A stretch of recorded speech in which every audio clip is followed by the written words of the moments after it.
Hi, my name is Chef Gil Evans. I'm from Toledo, and I have a company that helps people recharge their spirit. So it's Chef Gil's Spirit Recharge. And basically what it is, it has really nothing to do with the religious aspect. What it has to do with our outer and inner strengths. Because really you have to have both of those to be able to do the things you want to do in life.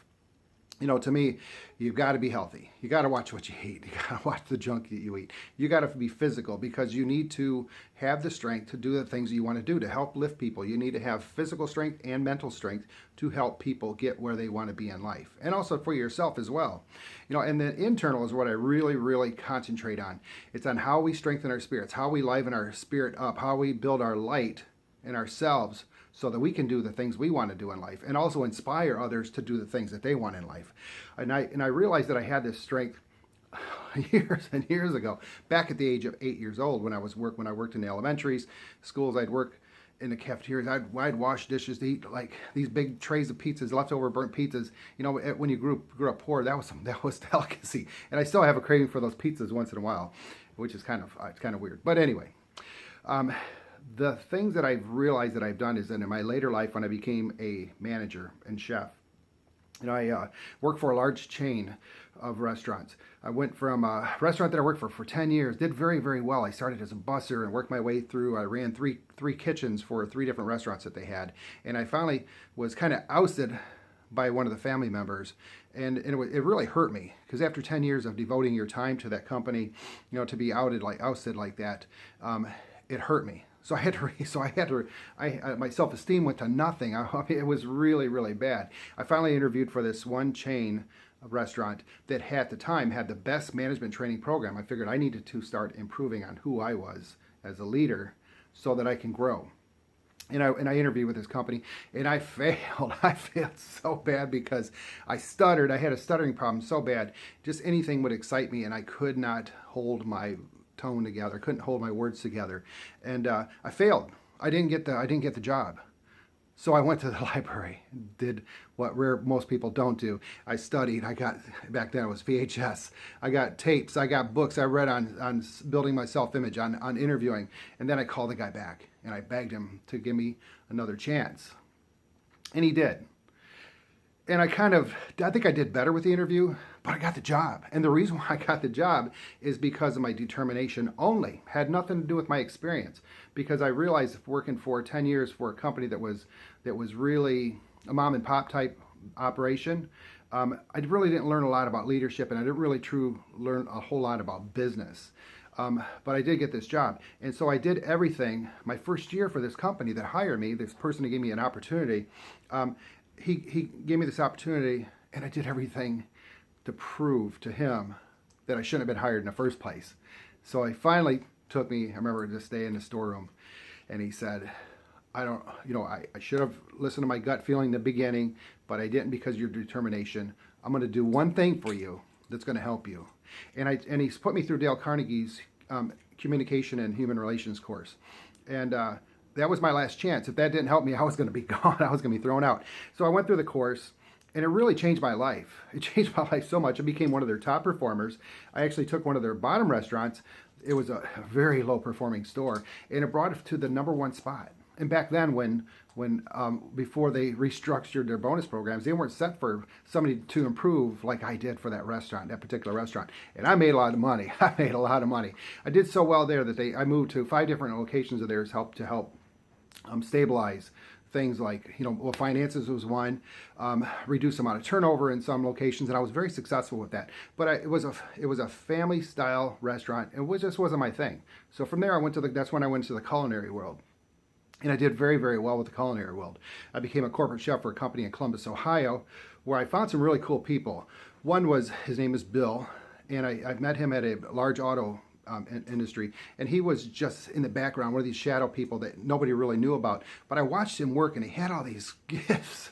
And I talked to him one day. We're out driving, and I said, Bill, you have all these gifts, and nobody's allowing you to show your talent. So I started working with Bill and created some things with Bill to make him a great leader. Bill now runs I think it's a $100 million company now. It's a large event center. They do stuff all over the world. Huge events planning center. And so I'm really proud of him. Another person I helped develop He lives in Florida now. He was a dishwasher for me at one of my locations, and I felt because of his performance, just like mine, he was very quiet, introvert. I'm like, this guy has more talent than he realizes. And as we spoke, I realized that his whole family life was all about that. It was like, he was nothing in their eyes. So I started working with him as a chef. He was did my running for these little action stations I would do. I was cooking stir fries and stuff for customers. And then what I started doing with him is I started teaching him. He wanted to learn, so I started teaching him the stuff. And then I started back and I said, I got to go to the restaurant, whatever I had to do to break away. So I started having him do it. Then I forced him to do it out there. He's by himself doing all this.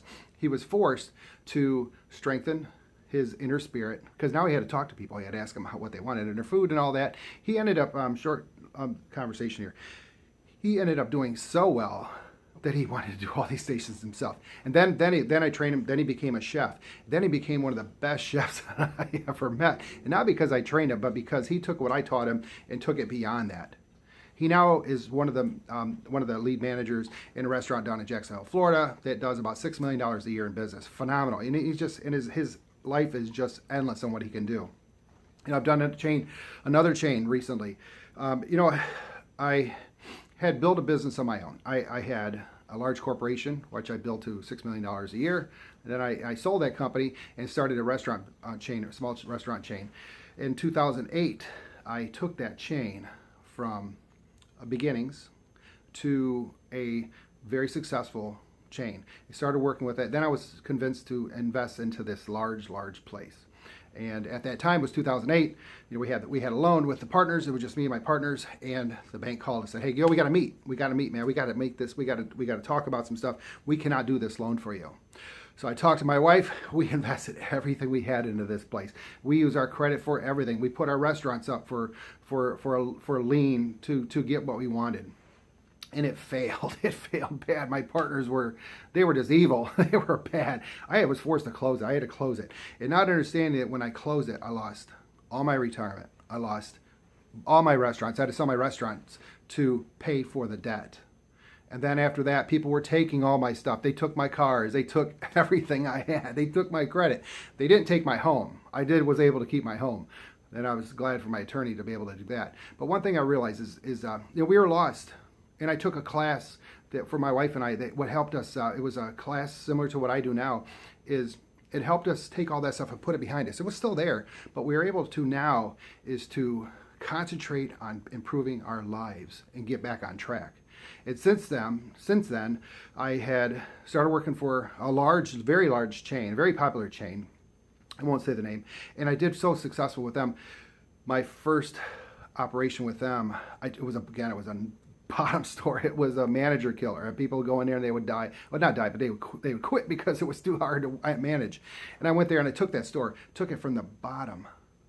And it was my first 1 week there was rough. And I just smiled. And everybody's like, I don't know how you can do that.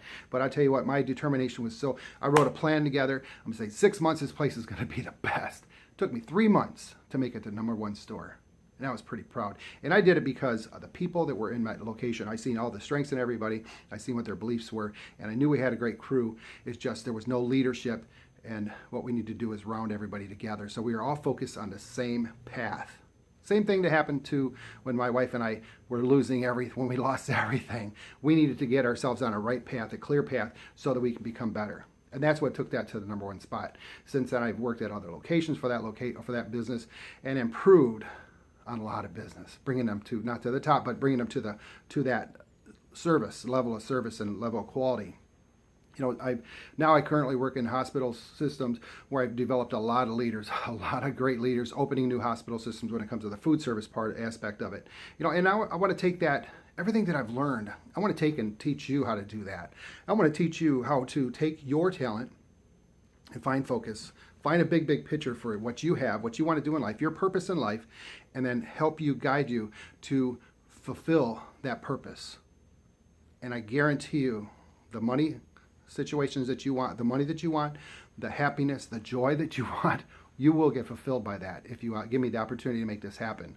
We all have we're all in these bodies for a short amount of time, and it's our responsibility. We're put into them with these high spirits. We were put into these bodies to do one thing, to find our purpose, which is that big, big picture, way up there, a big, big picture, and do everything we can, put all of our energy, all of our time into building that.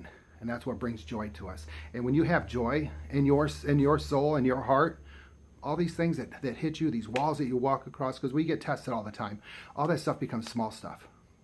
And we can get beyond those. We get beyond those when we strengthen our spirit, when we recharge our spirit. So I'd love to talk with you about how I can help you. You know, I can talk hours on this kind of stuff, of all the great things that I've done. I'm very blessed to be able to do those things. But I'd like to sit with you one-on-one and see how we can communicate to find a commonality between the two of us, or the three of us if it's a couple, to find a way to get you on your path to success. Thank you. I'm looking forward to talking with you.